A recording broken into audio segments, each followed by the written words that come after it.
Welcome, dear viewers. Today, we travel back through time, far beyond the screens, cars, highways, and airplanes we know today. We step into a world wrapped in smoke and soot, where factories hummed, horses clattered, and every street carried the sound of iron wheels on stone.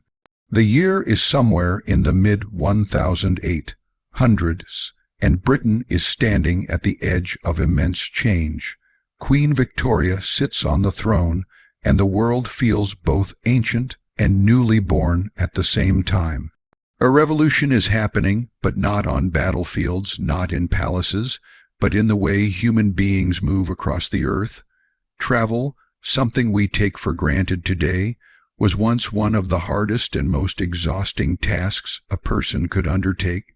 And to understand the Victorian world, we must first understand what travel meant in a time before engines ruled the land. Imagine waking up in a quiet village in 1840. The morning begins with sunlight creeping through tiny windows, and the first thing you hear is not a motor engine or an airplane, but the slow clop of hooves on dirt roads. Your only connection to the outside world is the horse, the coach, or your own 2 feet. If you ever wished to travel, whether to another town, another city, or another country, you could not simply decide and go. Everything required planning, money, courage, and time. A journey of 50 miles could be an adventure. 100 miles could be dangerous, and crossing the ocean was something many people only dreamed of and never actually experienced. Why was traveling so difficult? The first reason was simple: roads were terrible. In many places, roads were nothing more than muddy paths carved by carts and wagons. When it rained, the ground turned soft, wheels sank, horses slipped, and people became stuck for hours or even days. Carriages tilted dangerously, sometimes breaking an axle or overturning entirely. When it snowed, travel stopped. When it stormed, travel was terrifying. There were no highways, no smooth asphalt, no street lights, no fences, no traffic signs. Only open land, rough earth, and the endless risk of nature. But the condition of roads was not the only problem. Travel was slow because everything depended on horses. Horses needed to rest. They got tired, ill, and hungry. They required feed, water, and stables. Travelers moving across long distances would have to stop again and again because the horse simply could not go farther. Every 20 or 30 miles, riders had to change horses or spend a night at a coaching inn. These inns were lively places, full of travelers, merchants, and tired animals, but they were not always clean, comfortable, or affordable. Rooms were shared with strangers. Blankets were rarely washed. Food was plain or spoiled. People slept with boots beside their beds because theft was common. Traveling by horse-drawn coach was uncomfortable in every possible way. The wooden wheels bounced over every rock and hole in the road. Passengers inside were squeezed together on hard seats, often for hours without rest. There was no heating in winter, no cooling in summer, no bathroom, and no privacy. If you wanted to sleep, you slept sitting up, rocking from side to side as the carriage rattled. If you were unlucky enough to sit next to a smoker, a drunk, or someone who hadn't bathed in weeks, you had no choice but to endure it until the next stop. Even travelers who paid for better seats could not escape the shaking, the dust, or the long stretches of boredom. The poor often did not travel at all. They walked. You could walk for days or weeks, carrying food, clothing, and whatever you owned. There were no maps for ordinary people, no safe resting places, and sometimes no law. Thieves and bandits watched the roads. Many travelers carried knives, pistols, or sticks, not for wild animals, but for humans who lived on robbery. A long road could be frightening, especially at night. When the sun disappeared, the world turned black. There were no electric lights shining on roads, no police car patrolling, no phone to call for help. A traveler would hear every sound in the darkness: the rustling trees, the distant cry of animals, the howl of the wind, and every one of those sounds reminded them how alone they were. If you had more money, you might buy a ticket on a stagecoach, a large horse-drawn carriage that carried several passengers and luggage. Stagecoaches were faster than individual travel, but still incredibly slow. A journey of a few hundred miles might take 3 or 4 days of non-stop movement. The coach would stop briefly to change exhausted horses and then begin again. Passengers barely had time to stretch their legs. Many arrived at their destination sore, dizzy, and sick from the constant motion. Letters traveled this way too. A message could take weeks to arrive. There was no email, no telephone, no telegraph in the early days.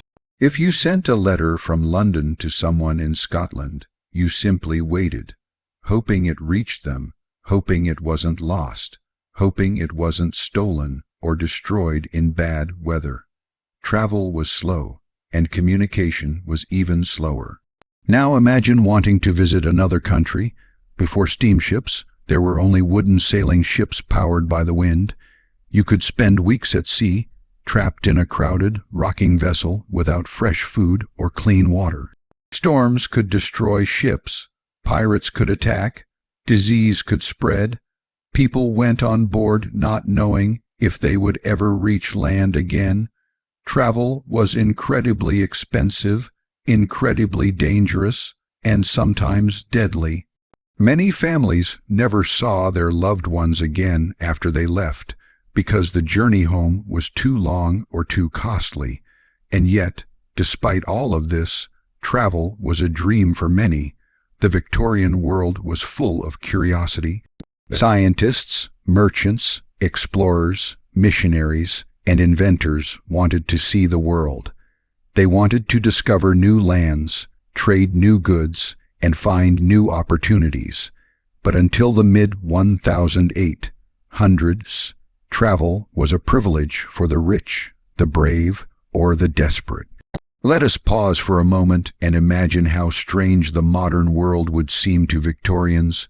Today, a person can wake up, step onto a plane, and fly across the world in less than a single day. They can send a message to another continent in seconds. They can drive from city to city without giving a single thought to weather, terrain, or bandits. But for the Victorians, every journey required strength, courage, faith, and patience. So, on that quiet Victorian morning, when the sun rose over chimneys and fields, most people stayed where they were born. Most never traveled farther than a few miles from home. The village was their universe, the town was a distant land, and the city was another world entirely. Travel was a story they heard from sailors, traders, and well-traveled gentlemen who amazed listeners with tales of distant lands and strange cultures. Children asked questions about foreign countries, just as we do today, but their minds were filled with mystery and imagination. What did other cities look like? What did other people eat? What did the sea smell like beyond the harbor? Travel was not just a physical journey, it was a dream, and yet, quietly, beneath the smoke and steam of factories, something was changing. People were inventing, engineers were experimenting. The world was preparing for a revolution that would change travel forever. But in this first part of our journey, we must remember that before railways, before steamships, before engines roared across the world, humans moved as their ancestors did, slowly, painfully, and with great effort. Travel was life-threatening, travel was exhausting, travel was expensive, but it was also powerful. Every traveler returned with stories that transformed the minds of those who listened. A merchant might describe markets filled with spices and silks. A sailor might tell stories of lands where the sun felt hotter, the stars looked brighter, or the food tasted different. A messenger might bring news of war, peace, disease, invention, or revolution. Travel was the connection between worlds, even when the journey was long and hard. So when we ask, what was travel like in Victorian times? The answer is deeper than we think. It was more than discomfort. It was more than danger. It was an experience that shook the human body and tested the human spirit. It was a reminder of how big the world really was, but the Victorian age did not stay frozen in horse and mud. A new kind of movement was coming, one powered not by muscles but by machines. The era of slow travel was ending, and soon engines of fire and iron would reshape the world, bring distant lands closer, and turn impossible journeys into ordinary trips.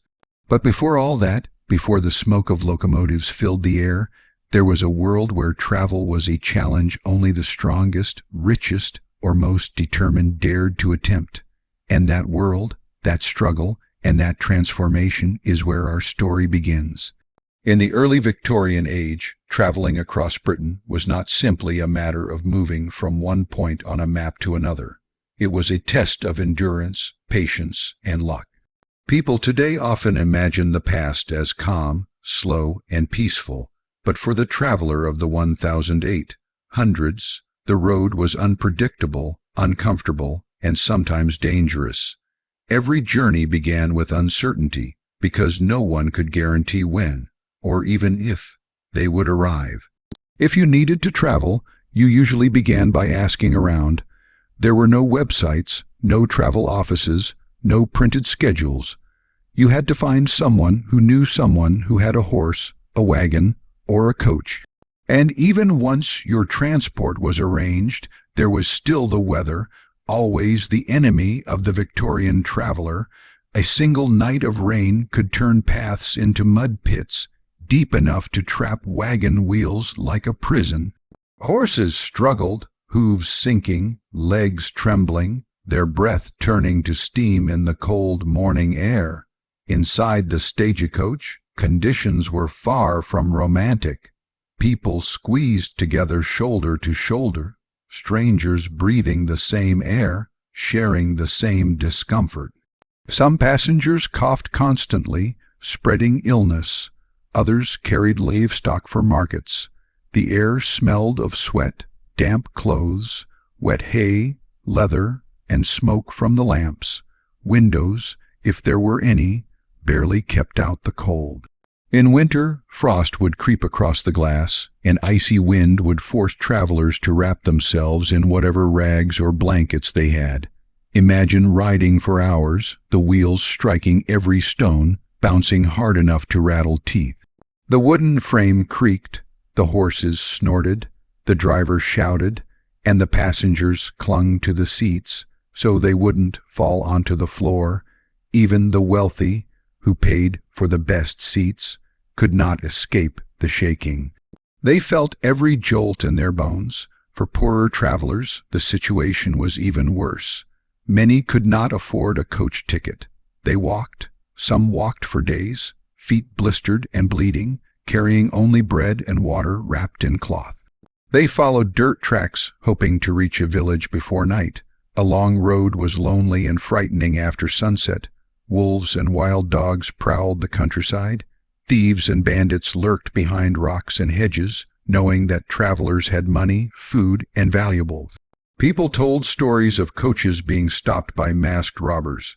Sometimes the horses were taken, sometimes the luggage, and sometimes the lives of those who refused to hand over their belongings. Coaching inns were built along travel routes as resting places. To the wealthy, they looked cozy from the outside, warm lights glowing in the windows, smoke rising from chimneys, and the promise of hot food. But inside, reality was different. Rooms were overcrowded, blankets unwashed, and mattresses full of insects. Travelers shared beds with strangers. Snores, coughing, and crying babies filled the night. Food was expensive, often burned or spoiled, because inns knew travelers had no choice. If you didn't eat here, you might go hungry until the next stop. Even so, inns were full of life. Horses were changed in the yards while stable hands shouted orders. Merchants talked about business. Sailors told stories from distant lands, and gossip spread faster than letters. News traveled from town to town by the mouths of travelers. Wars, diseases, weddings, deaths, new inventions, fresh scandals. In many ways, travelers were walking newspapers. Some inns were friendly and safe, others were corrupt. In the worst places, innkeepers worked secretly with thieves. They watched wealthy guests, marked their rooms, and sent robbers to follow them after they left. A traveler who stepped into the dark with a full purse might not reach the next town. Women often traveled with fear. On the road, they risked harassment. In inns, privacy was nearly impossible. Many families avoided letting women travel unless necessary because the world outside the home was unpredictable and unprotected. A single woman traveling alone was considered unusual and sometimes scandalous. People whispered. Society did not yet understand women as explorers or adventurers. It saw them as fragile beings who should remain close to home. And yet, some brave women did travel. Some disguised themselves as men to avoid danger. Others traveled with chaperones or servants. But every step of the journey reminded them that the world belonged to men. And then there were the drivers, strong, weather-beaten men who knew every bend in the road. They cracked their whips, shouted at the horses, and steered through storms, mud, snow, and darkness. Some were kind and careful. Others were reckless, drunk, or careless with the lives of their passengers. There were stories of drivers racing each other, pushing horses to exhaustion, crashing coaches, or flipping them over on sharp turns. When a coach overturned, injuries were common. Broken bones, torn clothes, bleeding heads. These were part of travel, and if someone died, the journey simply carried on. There were no ambulances, no hospitals nearby, and often no justice. Letters traveled the same roads. For a family waiting for news, every day of delay felt heavy. A letter could take weeks or months to arrive. Rain could wash ink away, storms could ruin paper, and messengers sometimes disappeared. If someone traveled far from home, families often waited months for a single message. Many died on journeys, and their families never learned what happened. People who lived near major roads were used to seeing travelers pass. Some waved, others shouted jokes. Children ran behind the coaches, hoping to see what distant travelers looked like. The sight of strangers was entertainment. People wore different clothes, spoke with different accents, and carried unusual objects. For village children who had never gone farther than a church or market, travelers were mysterious, like walking windows into the world. Sometimes the weather forced coaches to stop in the middle of nowhere. Snowstorms blocked the roads, rivers flooded, wheels broke, horses collapsed from exhaustion. Travelers pushed the coach by hand through mud, ruining boots and clothes. Then they climbed back in, shivering and miserable, knowing they still had miles to go. Some journeys that should have taken one day stretched to 3 or 4. People arrived with frozen fingers, blue lips, and sore muscles. And yet, despite all of this, travel was exciting.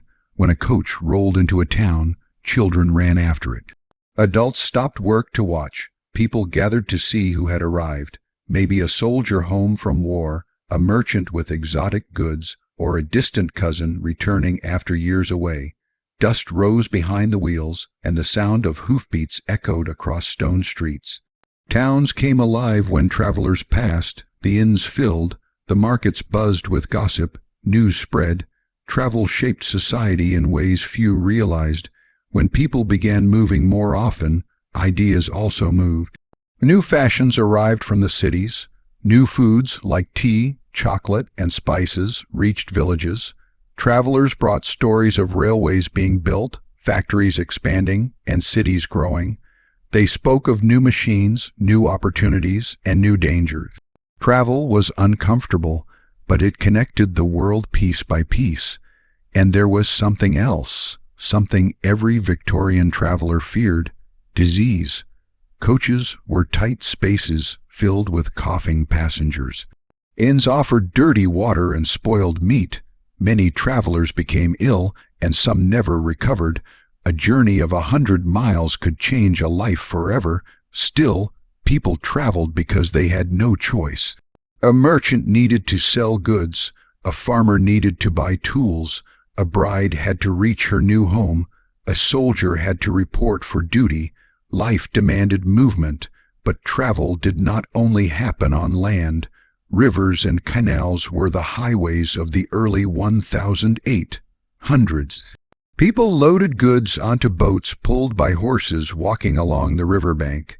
These barges moved slowly, but they carried heavy cargo: coal, grain, wood, wool, salt, and stone. Without rivers, cities could not grow. But barges were painfully slow. A strong wind or frozen river could stop everything, and if a boat sank, everything was lost. Travelers could ride these boats too, but the conditions were cramped and dark. The lower decks of cargo boats were filled with rats. Passengers slept beside barrels and crates, breathing foul air. But if someone had no money for a coach, this was often their only option. In the countryside, most people lived and died without ever seeing a major city. They heard stories of London: crowded streets, tall buildings, bright lights, fog, and noise, but they could only imagine it. Reaching the city required courage and savings. Some dreamed of going, few actually did. Travel was slow and life was short. People often said goodbye as if forever, because many never returned. Travel was a gamble, and then, slowly, the world began to change. Scientists and engineers worked in workshops filled with the smell of oil and hot metal. They built engines that hissed, rumbled, and spat fire. At first, people laughed at these machines.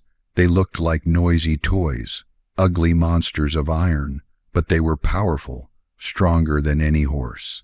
Unstoppable, railway lines began to appear, cutting across green fields. Farmers complained, landowners protested, animals panicked at the sight of the machines, but progress could not be stopped. The age of the horse was beginning to end. Inns feared losing business. Coach drivers feared losing their jobs, but even they could not deny what they saw. The future was arriving on iron wheels. For centuries, travel had been painfully slow. Now, something faster was coming, something that would change everything. But before trains conquered the land, before the world shrank beneath steam and speed, the Victorian traveler knew only hardship. Mud, snow, danger, hunger, cold, darkness, thieves, and exhaustion. These were the companions of every journey, and yet people kept traveling. They endured every hardship, every risk, every mile, because movement is part of human nature. Even when the world was large and unforgiving, curiosity pushed people forward. Those early travelers could not imagine that only a few decades later, journeys that once shook the body and tested the spirit would become easy, fast, and almost comfortable. They could not dream that iron tracks would soon stretch across the nation, pulling cities together like threads in a giant web. They had no idea that the world was about to become smaller than anyone had ever believed. But that transformation was coming. Every bump, every sleepless night, every cold and hungry mile was part of a turning point in history. The age of slow travel was ending. And soon the iron horse would roar across the land, blasting smoke into the sky, carrying ordinary people into a brand new era. The world of slow travel was beginning to crack, and it did not happen with a whisper. It arrived with a roar of engines and the hiss of boiling steam. In the middle of the 19th century, the earth itself seemed to tremble as something new and unbelievable appeared. A machine that moved without horses, without sails, without wind. People had dreamed of faster travel for centuries, but many never believed it could happen. And then, one day, they saw it with their own eyes. An iron horse rolling across the ground, pulling heavy carriages as easily as a child drags a toy. Steam power had arrived, and nothing would ever be the same again. The first time many Victorians saw a train, they were terrified. The engine was loud, heavy, and violent in its movements. Steam spat out of metal pipes. The wheels turned with grinding force. Smoke poured into the sky. People had never seen a machine that breathed fire, screamed like thunder, and moved faster than any living creature they knew. Some villagers ran away. Some crossed themselves, thinking it was the work of the devil. Others stared with open mouths, unable to believe that humans had built such a monster. And yet, behind the fear was amazement. It was impossible not to feel the excitement spreading. This machine could do what horses could not: travel fast, travel far, and never tire. Tracks began to appear across fields, hills, and valleys. Workers laid down miles of iron rails, sweating under the burning sun, hammering metal into the land. Thousands of men worked for months to carve paths through mountains and build bridges over rivers. The landscape of Britain changed forever. The first train journeys were chaotic and noisy. The carriages shook, rattled, and bounced. Soot from the engine flew into open windows, covering passengers' clothes and filling their lungs with black dust. But even through the discomfort, passengers felt something magical: speed. For the first time in history, ordinary people were moving faster than nature ever intended. To understand how shocking this was, remember that for thousands of years, the fastest a human could travel was the speed of a running horse. Suddenly, trains raced at 30 miles per hour, sometimes even more. Many people truly believed the human body was not built to withstand such speeds. Doctors wrote warnings in newspapers. Some said the brain would overheat. Others claimed the heart would stop. A few insisted that traveling so fast might even melt a person's eyes. And yet, despite all the warnings, the trains were full. Because once a person tasted speed, it was impossible to return to the old world of slow, muddy roads. Imagine a farmer who had spent his entire life in the countryside, never traveling farther than the market in the nearest town. For him, cities were distant rumors. London was a myth. Liverpool was a name, but with trains, that farmer could step into a carriage and, for the first time, see the world beyond his village. The train took him through forests, past factories breathing fire, across fields that blurred into streaks of green. He saw the horizon move, the world changing in hours instead of days. People who once believed the world was enormous began to realize it was suddenly close. Inside the carriages, life was a mixture of wonder and discomfort. Windows rattled, benches were hard and narrow. There were no bathrooms, no food, no comfort, but nobody cared. The feeling of moving faster than horses was like magic. People leaned out of windows, even though soot burned their faces, because they wanted to see the land rushing by. They felt as if they were flying. Every class of society boarded the trains. The wealthy had private compartments with soft cushions, tea, and newspapers. Middle-class passengers sat in simple seats beside strangers, and the poor, many rode in open carriages, exposed to wind, rain, and smoke. Their hair filled with ash, their clothes grew filthy, but they still smiled, because even a dirty, uncomfortable train was better than the long misery of travel by road. At train stations, crowds gathered every day. Some people came just to watch the trains arrive and leave. Children cheered as the engines whistled. Dogs barked at the giant iron beasts. People waved handkerchiefs as loved ones boarded, unsure if they would see them again soon, or ever. For the first time, fathers could work in cities while living with their families in countryside homes. Students could attend schools far from where they were born. Traveling was no longer a privilege, it was becoming a part of life.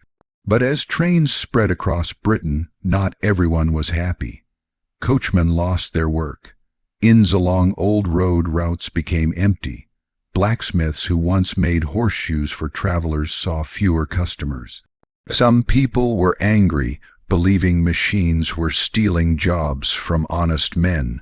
Newspapers argued. Politicians debated.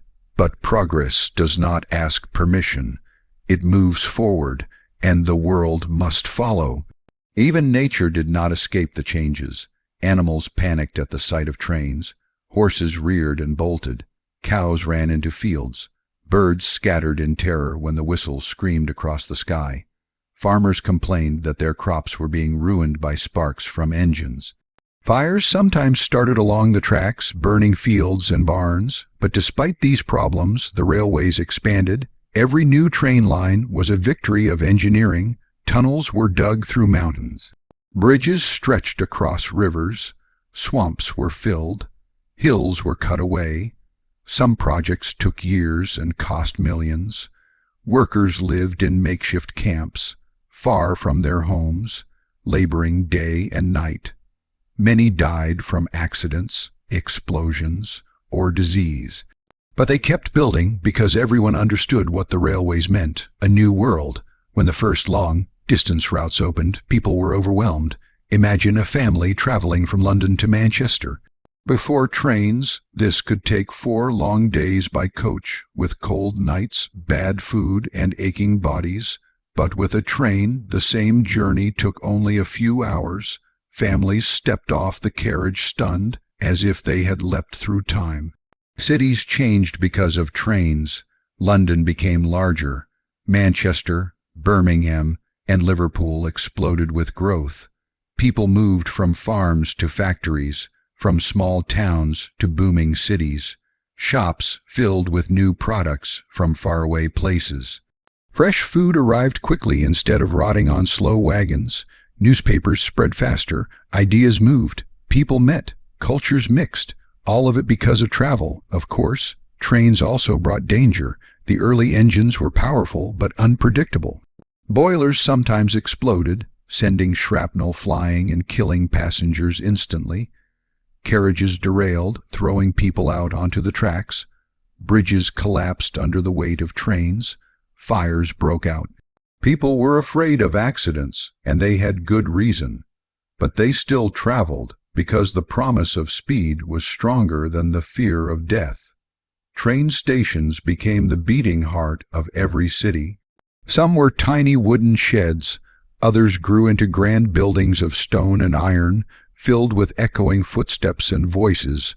Crowds stood on platforms, waiting with impatience and excitement. Steam rolled across the ground, curling around boots and bags. Conductors shouted, guards blew whistles. The great iron machine pulled in, shaking the very ground beneath their feet. For many Victorians, the railway gave them their first sense of freedom. A young man could leave his village and find work in a city. A girl could visit relatives she had never met. Couples could honeymoon by the sea. The world opened like a book, and every journey turned a new page. Even the landscape looked different from train windows. Fields and rivers rushed past, mountains looked smaller. People saw villages they had never heard of, and factories that looked like sleeping giants. Children pressed their faces to the glass, amazed at how fast the world moved. At night, the experience felt even more unreal. Lanterns glowed inside the carriages. The outside world disappeared into blackness. The train's whistle echoed across sleeping fields. Sparks from the engine lit up the darkness like tiny stars. Passengers whispered, feeling both safe and frightened. They were traveling through a world of shadows, trusting the engine to carry them forward, and something else happened. Something small but important. Time itself changed. Before trains, each town kept its own time, set by the position of the sun. Noon in one village might be 15 minutes different from another, but trains needed schedules. For the first time in history, the world needed clocks to match. Time had to be precise, so railways helped create modern timekeeping. The idea of arriving at 10:15 or leaving at 3:40 became normal. Trains standardized life. The rise of railways also changed the imagination. Writers created stories of adventure. Heroes racing to catch trains, spies escaping across borders, lovers saying tearful goodbyes on smoky platforms. artists painted pictures of engines roaring like dragons. The train became a symbol of power, freedom, and the future. Still, there were critics. Some said trains were noisy, dirty, and unnatural. Some worried that human beings were moving too fast, physically and morally. They feared cities would become overcrowded. They feared tradition would vanish. But change is not something a society can stop once it begins to move. The train thundered forward, unstoppable as time itself. As the years passed, trains became more comfortable. Newer carriages had padded seats, curtains, and even dining rooms. Wealthy travelers ate hot meals while watching the countryside flash by. Stations became cleaner, safer, and more organized. Engineers learned how to reduce accidents. Technology improved. Children who grew up with trains no longer feared them. They could not imagine life without them. They rode trains to school, to markets, to holidays by the sea. A journey of hundreds of miles no longer felt impossible. The world no longer felt gigantic. The earth had shrunk, and this was only the beginning. Soon, trains would not only cross Britain, they would cross continents. Lines stretched through Europe, India, America, Africa, rails like veins carrying the lifeblood of modern civilization. People, goods, ideas, and dreams traveled faster than ever in human history. But in the Victorian world, even the first short trip by train was a miracle. An old man who had spent a lifetime bouncing in carriages could not stop smiling when he stepped off a train after only a few hours. Legs steady, clothes clean, body unbroken. A mother who feared for her child on dangerous roads felt safer on rails. A young girl from a poor family stared out the window, realizing the world was larger and brighter than she had ever known. Steam power did more than move people, it moved hope, and yet, through all the excitement, there was a strange feeling in the hearts of many. They knew they were witnessing the end of something ancient, the age of horses, the age of slow travel, the age of isolation. It was fading. Villages would no longer be lost in the countryside. Cities would no longer feel unreachable. The world was becoming connected, fast, loud, and unstoppable. The iron horse had conquered the land, and the journey of history had changed forever. While trains were rewriting the map of the land, another revolution was taking place across the oceans. The Victorian era wasn't only a time of iron rails and steam whistles echoing across countryside fields. It was also the age when humanity started taming the seas with metal, coal, and fire. Before steamships existed, the world's oceans were ruled by wooden sailing vessels. Majestic, yes, but painfully slow and deeply unpredictable. A voyage across the Atlantic could take 6, 8, even 10 weeks, depending on the mood of the wind and the fury of the waves. Some ships drifted helplessly for days, caught in dead air and waiting for a breeze to move them even an inch forward. Others fought storms so violent that passengers spent nights praying, seasick, terrified, and unsure if they would ever see land again. Travel by sea was a gamble where nature always had the final say. But then came steam. The same power-moving trains along rails began to move great iron ships through ocean waters. These ships did not depend on the wind to fill their sails. They carried their own power, massive engines, roaring furnaces, and hungry boilers fed with mountains of coal. For the first time in human history, ships traveled on a predictable schedule. The ocean began to feel smaller, more controlled. Steam erased the power of the wind and replaced it with the force of engineering. Suddenly, a voyage that once took months could be completed in weeks. Later, even in days. Shipping companies grew wealthy, nations grew connected, and faraway continents felt closer than ever before. Steamships shrank the world in a way no earlier age had imagined. Wealthy Victorians boarded these vessels with excitement, carrying trunks of clothes, fancy silverware, and suitcases full of books for reading during the journey. They walked the polished decks as if they were strolling through floating hotels. They expected comfort, safety, and prestige. And on many ships, that is exactly what they received. But the story of Victorian sea travel is not simply about luxury. It is also a story of desperation, hope, and courage. As steamships grew larger, they opened the world for ordinary people, not just the rich. Thousands of families sold everything they owned to buy a third-class ticket to America, Canada, or Australia, hoping for a better life. Cities such as London, Liverpool, Southampton, and Glasgow turned into gateways to the unknown world. Docks were filled with crowds of men, women, and children waiting for ships that would carry them into a future full of uncertainty. At the ports, people cried, prayed, sang, and said goodbye to their homeland, sometimes forever. Immigrants boarded these steamships with fear in their hearts but dreams in their minds. They carried little, maybe a bag of clothes, a blanket, a Bible, or a keepsake from home. What they carried most was hope. Hope for freedom, hope for work, hope for survival. For many, this hope was stronger than the danger of the journey. On board, the differences between classes were painfully clear. The wealthy enjoyed private cabins, fresh bedsheets, and meals served on shining plates. They walked the decks freely, sipped tea in comfortable lounges, listened to music, and spoke of adventure. But the poor lived in the bottom of the ship, in long, dark rooms filled with hundreds of passengers.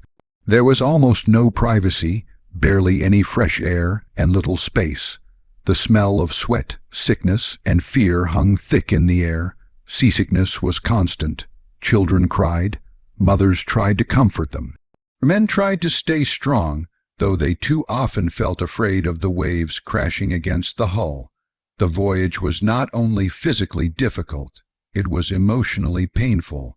Many immigrants spent every night wondering whether they would ever see their homeland again. The letters were rare. News was slow. The ocean felt endless. Some never survived the journey.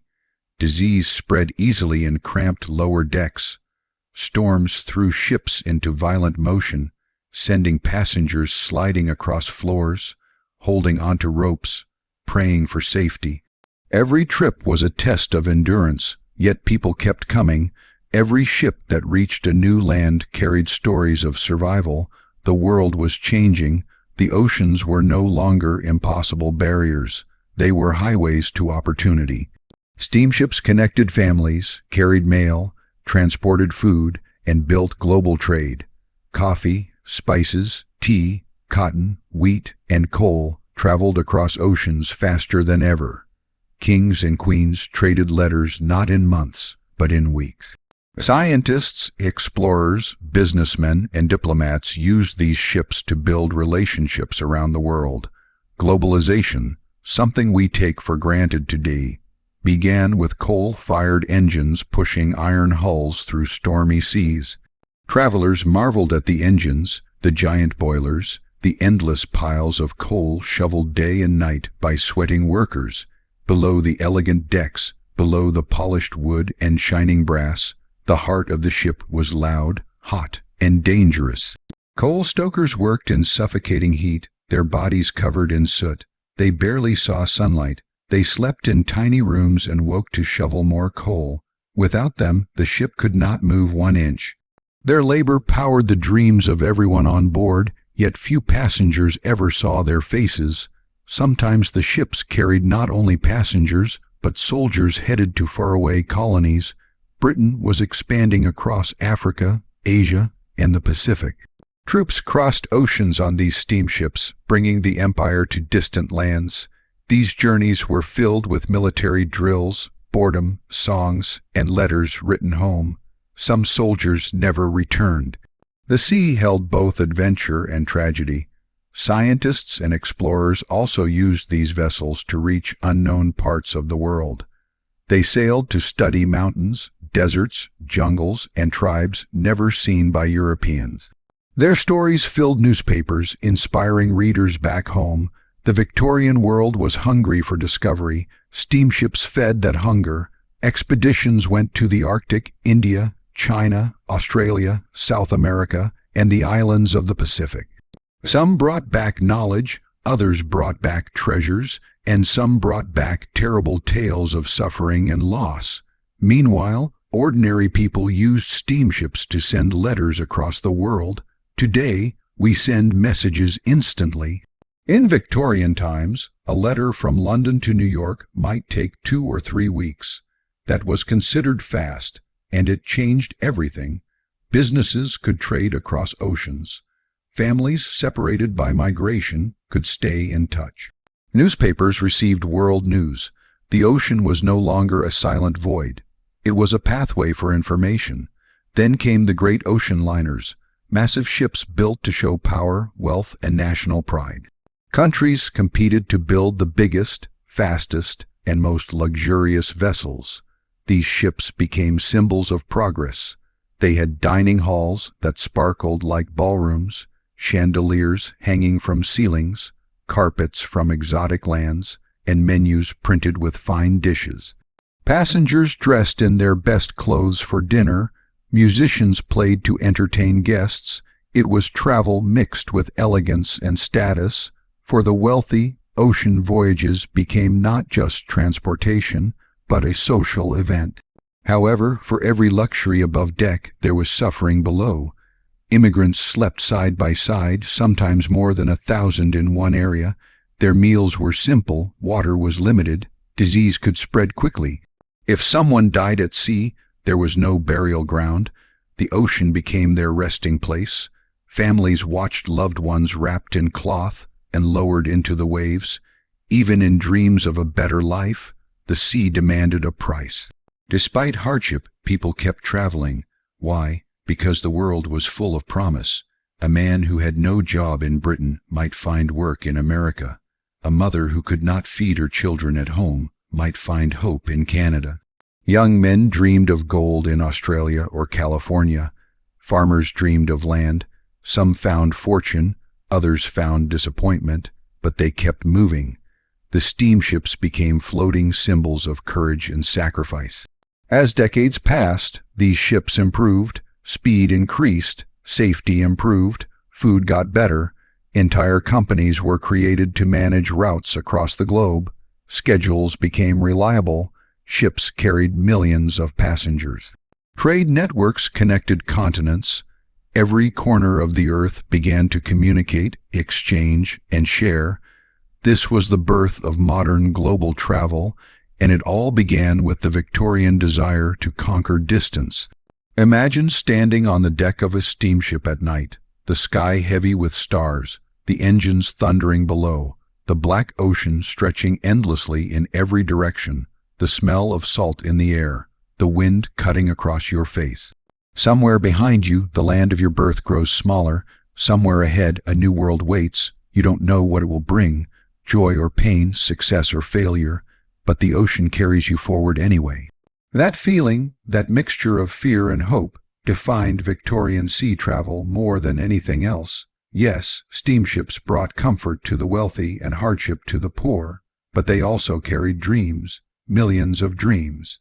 They carried letters, goods, soldiers, food, explorers, and families.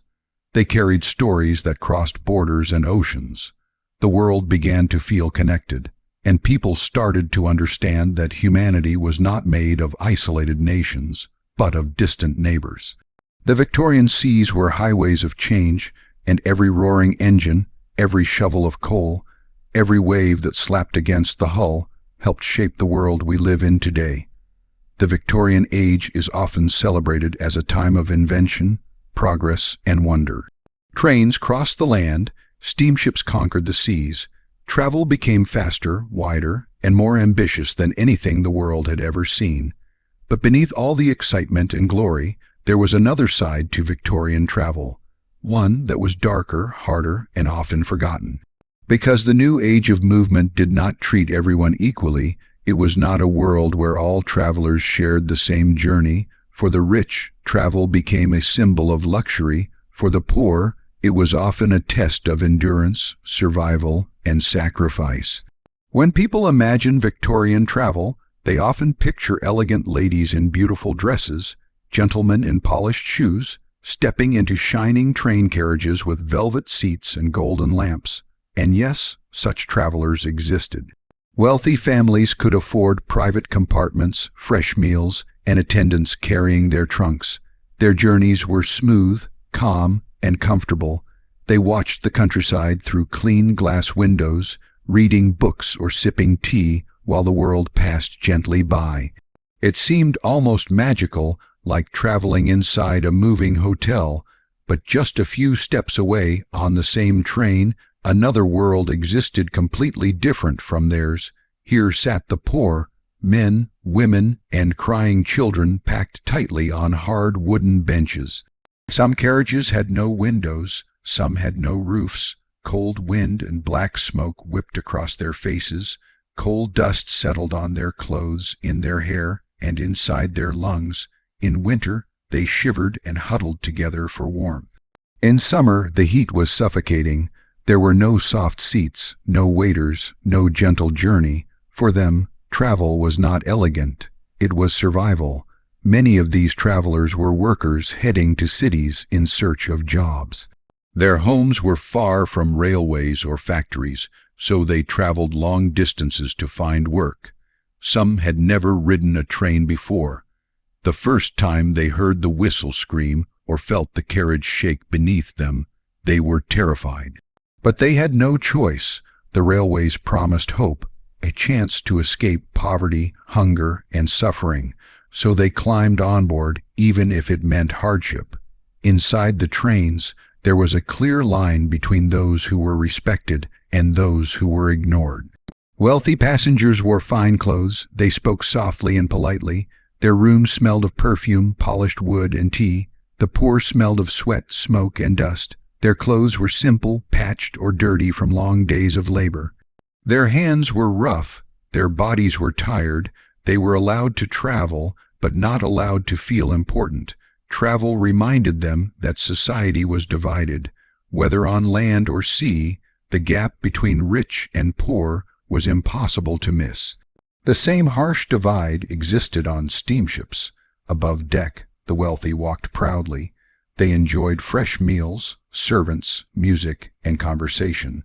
They wrote letters, kept diaries, painted the ocean, and watched sunsets while leaning on polished railings. Their cabins were private, their beds were soft, their water was clean. To them, the sea was a pleasant adventure, but for the poor, the voyage was a fight against misery. In the lower decks, deep inside the ship where the engines rumbled and the walls sweated from heat, hundreds of passengers slept side by side with barely any space to move. They shared air, sickness, fear, and desperation. There was no privacy, no comfort. The air became stale. People coughed through the night. Babies cried constantly. Some passengers prayed for safety. Others simply stared into darkness, waiting for the journey to end.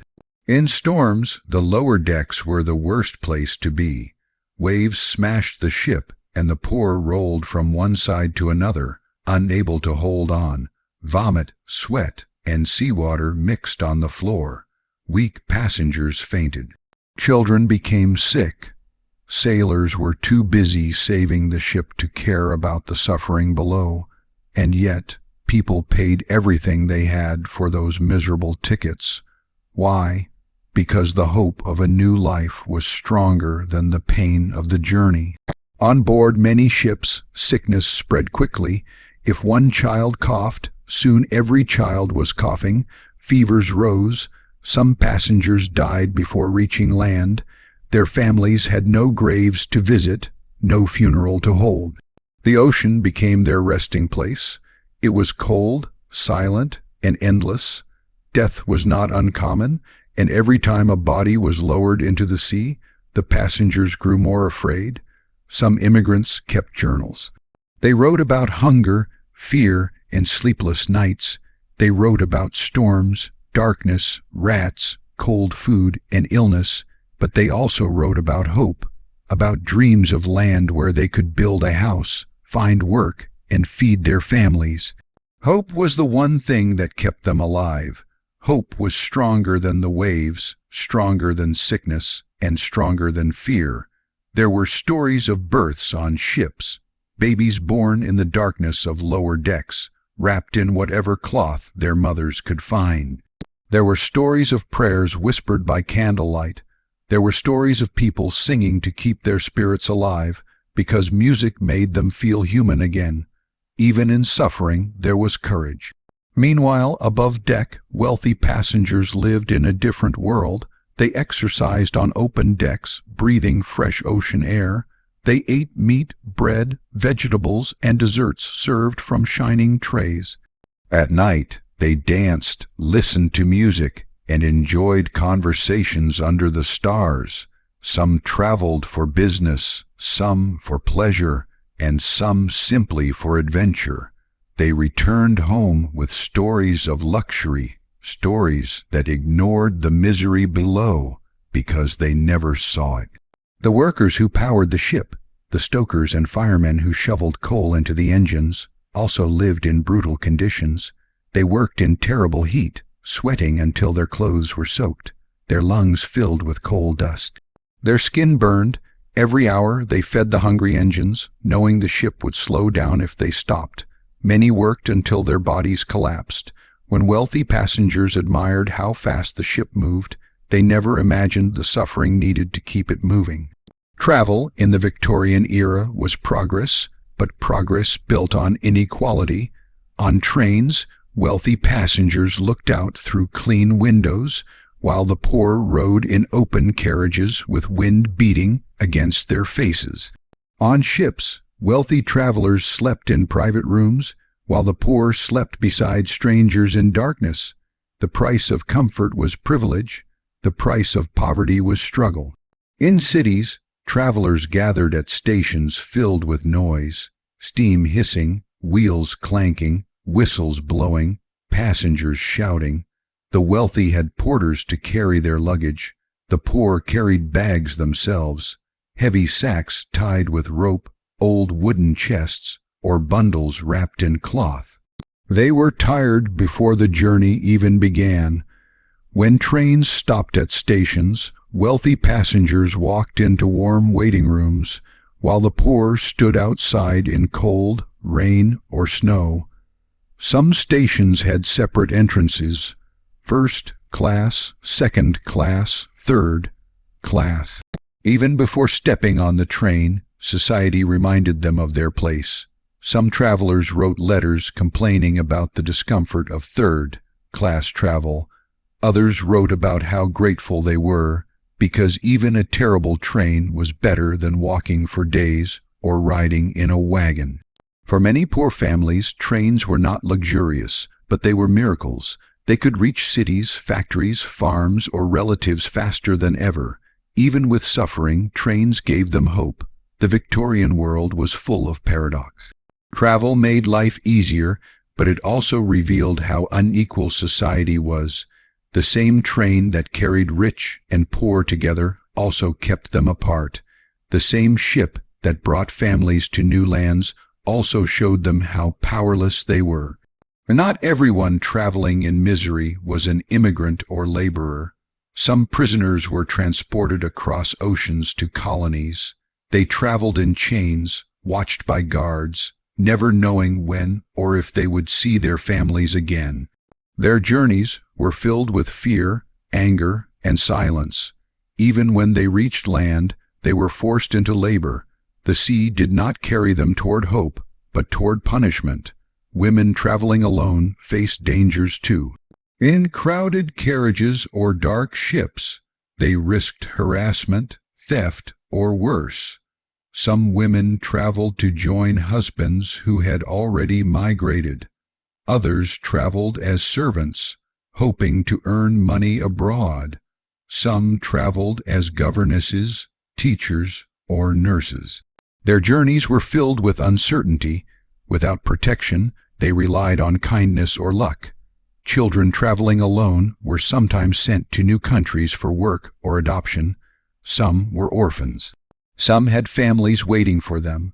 Others were promised new lives but found only hardship. Their stories are rarely told, but their journeys were among the most heartbreaking. Dogs, cows, sheep, horses, pigs, and chickens were transported on some ships too, packed into cages. chained to decks or kept in pens. They were food, trade goods, or farm animals for new settlements. Their presence made ships even louder, dirtier, and more chaotic. The smell was overwhelming. Animals cried, bucked, or panicked during storms. Some died, some survived. The journey was just as hard for them. There were also tragedies no one expected: fires on ships, collisions with rocks or ice, boilers that exploded. Some ships sank before ever reaching their destinations. Hundreds drowned. Families searched for news, waited at ports, prayed for miracles. Some received letters of survival. Others never learned what happened. The sea kept its secrets. Even on land, travel could be deadly. Trains derailed, boilers burst, bridges collapsed. Early trains had few safety rules. Accidents happened. Some passengers died on journeys that were supposed to bring joy. Yet despite all the danger, millions kept traveling. Why? Because they believed tomorrow would be better than today. Travel gave them choices, even small ones. It gave them chances to change their lives. Every mile traveled in discomfort was a mile closer to opportunity. Every night of seasickness was a night closer to freedom. Every painful journey carried a spark of hope. Victorian travel was a mirror of Victorian society, beautiful for some, brutal for others. The wealthy lived in comfort. The middle class lived in modest survival. The poor lived in struggle. But whether seated on velvet cushions or wooden boards, whether sleeping in private cabins or dark lower decks, all travelers were part of the same transformation. They were living through one of the greatest changes in human history, the shrinking of the world. Travel was no longer a luxury for kings and explorers. It became something many could use, even if the experience was harsh. It pushed people into new lands, new cultures, new futures. It spread ideas, languages, goods, and beliefs. It created new cities, new industries, new lives. But it also created stories of suffering that must never be forgotten. Because behind every glorious Victorian achievement, behind every shining train and majestic steamship, there were workers shoveling coal, engineers risking their lives, immigrants leaving everything behind, and poor families fighting to survive each mile. History often remembers the famous passengers, the wealthy tourists, the grand ships made of steel and pride. But real history also belongs to those who rode in darkness, who slept in crowded bunks, who ate cold bread and prayed through storms. Their courage shaped the world as much as any invention. Victorian travel was a revolution, but revolutions are never clean. They are built on struggle, sacrifice, and pain. And though the rich enjoyed luxury, the poor carried the weight of change on their backs. That is the untold truth of travel in the Victorian age. It was a miracle for some, a misery for others, a journey filled not only with adventure, but with inequality and endurance. And despite it all, they kept moving forward across oceans, across borders, across horizons, toward lives they had not yet lived, but desperately longed for. The Victorian age was a turning point in human history.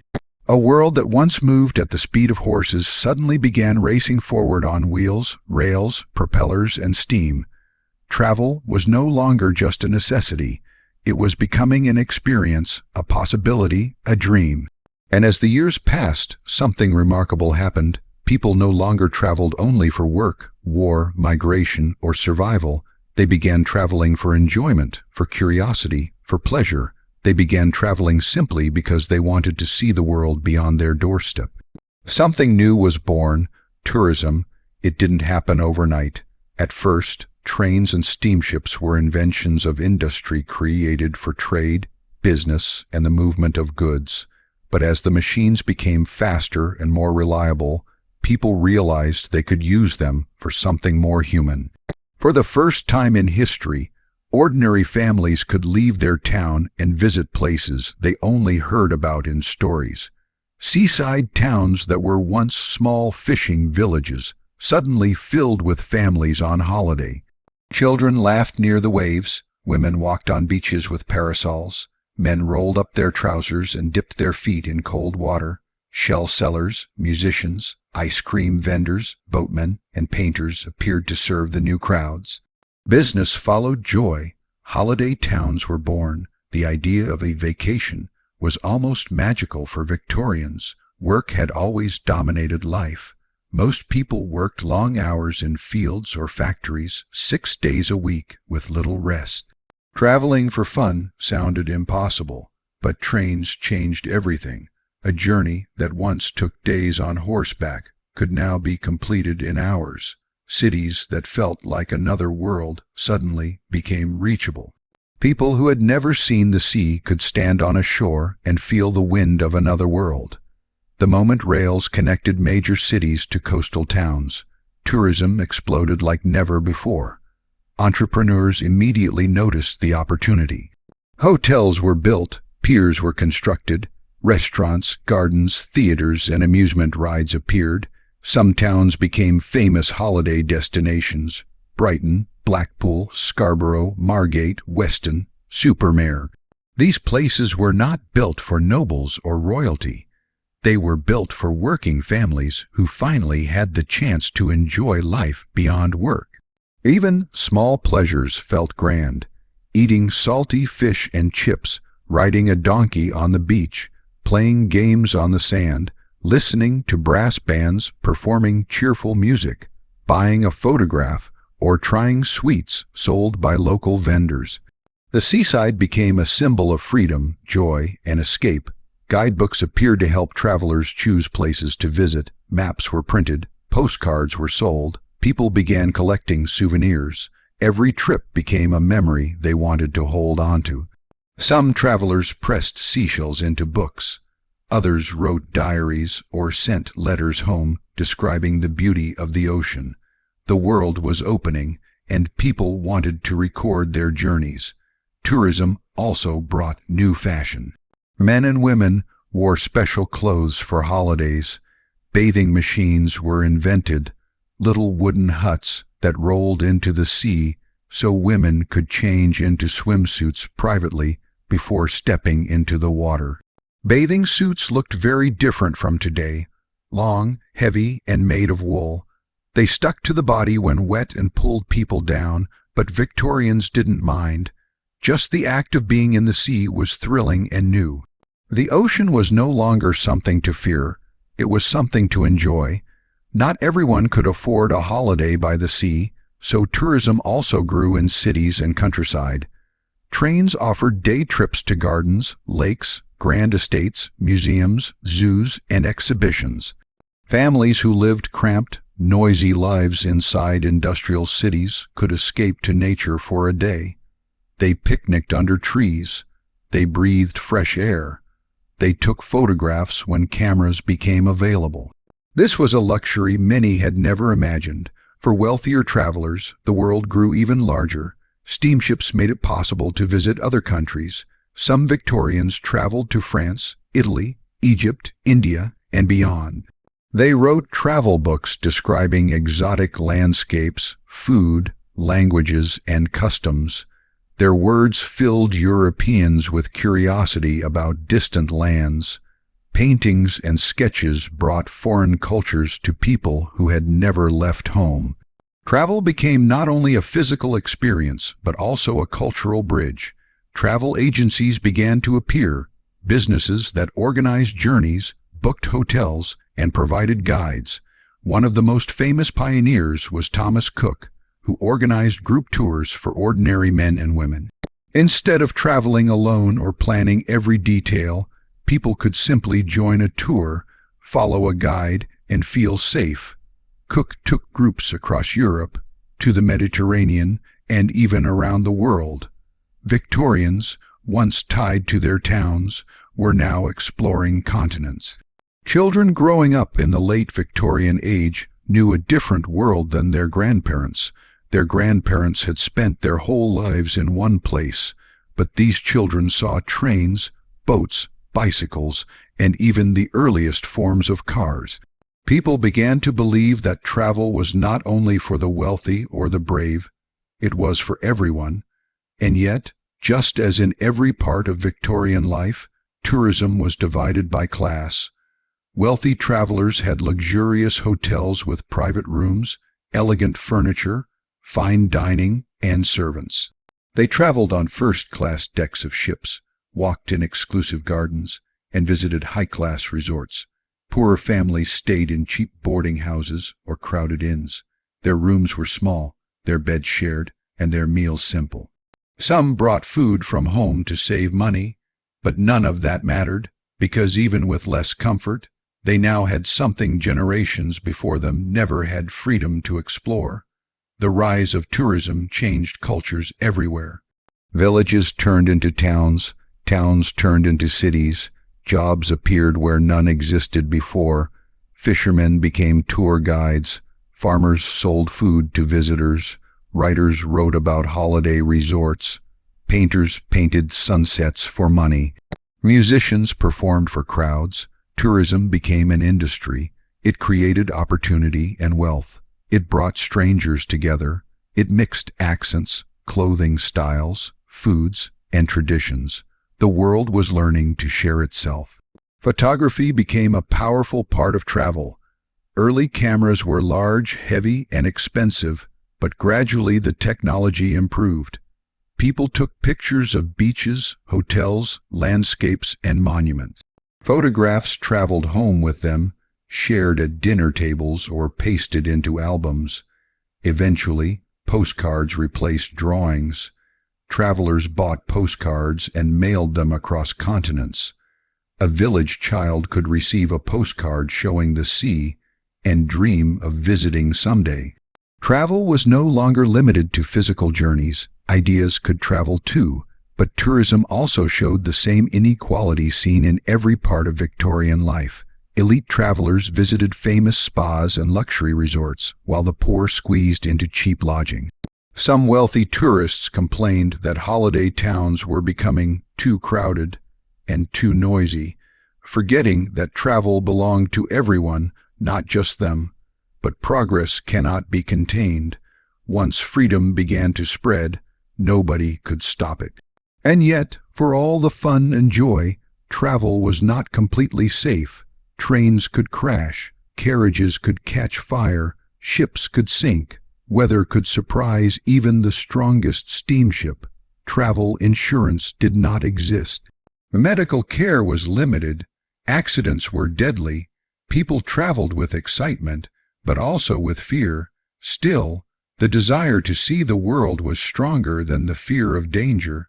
Humans are born to explore, and the Victorian age finally gave them the tools to do it. As the 19th century continued, something incredible happened. Travel began changing culture itself. People returned from journeys with new ideas about education, hygiene, society, music, fashion, and politics. A traveler could visit another country and return home saying, "Look how they teach their children," or "Look how they treat their workers," or "Look how clean their streets are." Ideas spread faster than ever before. Inspiration moved with people. It influenced art, science, writing, food, and technology. Travel made the world smarter. Some Victorians traveled to learn about history and archaeology. They visited ruins in Rome, pyramids in Egypt, and temples in Asia. Museums began collecting ancient objects, and universities expanded their study of other civilizations. Travel opened minds. It challenged old beliefs. It destroyed the idea that one culture was the center of the world. People realized the world was wider, older, and more diverse than they had imagined. But for many travelers, the greatest gift of travel was simply a new memory, a moment of seeing something beautiful for the first time. A mountain rising into the sky, a sunset over the ocean, a cathedral glowing with candlelight, fireworks over a seaside pier, a lake so still that it mirrored the clouds above. These moments stayed in their hearts forever. By the late Victorian period, Tourism had become a normal part of life. Children begged parents for holidays. Workers saved money all year for a few days by the sea. People looked forward to summer trips, wrote letters ahead to reserve rooms, bought new clothes for vacations, and packed baskets with food. The idea of taking a break from work was no longer strange. It became part of human happiness. There were also international exhibitions, massive events where nations displayed inventions, machines, cultures, and art. Millions traveled to see these exhibitions. The Great Exhibition of 1008, 151 in London, attracted visitors from across the world. They saw machines powered by steam, telegraphs sending messages instantly, fabrics from India, porcelain from China, jewels from Africa, and sculptures from Europe. It was like seeing the whole world in one place. Tourism didn't just bring people to destinations, it brought destinations to the people. All of this became possible because steam had conquered distance. Trains and ships turned the world from enormous into reachable. They took away isolation and replaced it with connection. A person born in a small village could now see mountains, oceans, cities, and countries they once only heard of in stories. Travel became a teacher, a storyteller, a bridge between worlds. Looking back, it is easy to forget how extraordinary this transformation was. Today, we open maps, book tickets online, board airplanes, drive cars, and send messages across oceans in seconds. We travel faster than any Victorian could have imagined. But the foundations of our modern travel were built in the 1800s. Every train, every steamship, every railway station, every seaside town, every guidebook, every travel ticket. These were the roots of our world today. So, what was travel like in Victorian times? It was noisy, smoky, smelly, dirty, crowded, and often dangerous. It was filled with coal dust, engine steam, salty waves, loud whistles, and shaking carriages. For the rich, it was luxurious. For the poor, it was exhausting. It showed the best and worst of society. It revealed the beauty of human invention, but also the divisions that separated people. But despite all hardship and inequality, Victorian travel changed the world forever. It gave ordinary families freedom. It gave explorers new frontiers. It gave workers new hope. It created memories for millions of people who had never imagined such experiences. And more than anything, travel shrank the world. It turned distant lands into neighbors. It allowed ideas, cultures, and dreams to cross borders.